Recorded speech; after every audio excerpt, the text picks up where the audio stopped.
let's dive into, just your time in Oklahoma so far. I was doing some watching some stuff on last season for just different teams. I was watching Oklahoma stuff. Obviously, last season didn't go the way you guys wanted it to, but I thought you played pretty well last season. Like, you took care of the football. Like, whenever you're quarterback, and the team's not doing great, you'll always get flack and get heat. Yeah. That's just in the nature of the beast, right? But you had personally, I thought, a pretty good season. Like, did you feel that way? Like, obviously the wins that you didn't get the wins you wanted, but yeah, I think the craziest thing is, like, there's 5 games, there's 1 possession games. Yeah, exactly. And there's 5 plays you want back in each game. That could be the difference. Yeah. You know what I mean? And I think that's kind of what I've took with me from that season. And nobody goes into a season like you go 6 and 7. yeah.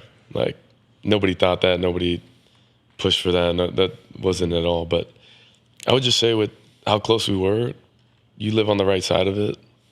The conversation is totally different. Yeah.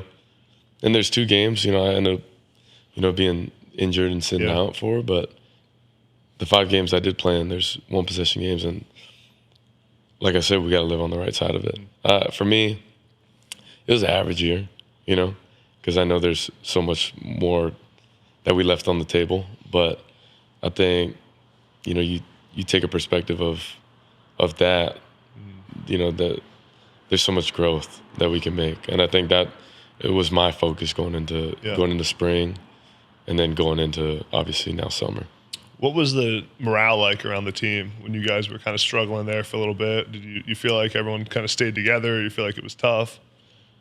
It's tough. I've never had a season like that probably in my whole lifetime, and at least playing sports. And it's hard because you build up hope throughout the season, and you win a game and you're building, building off that, and then you lose a close one. Yeah.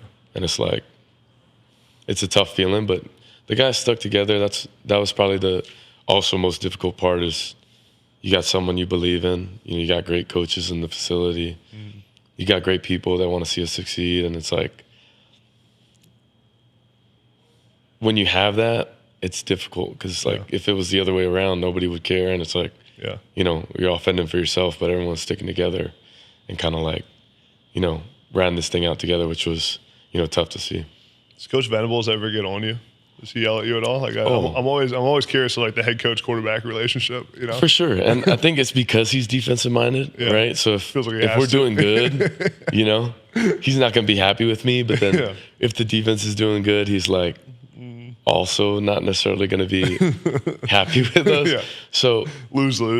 It's interesting, but he does a great job of managing it, and being able to be on both sides of the ball. And for our first time head coach, he's been really good. You wouldn't know that he is a first-time head coach. Yeah. He's got so much knowledge that he pours into us every single day, and I'm just grateful for that.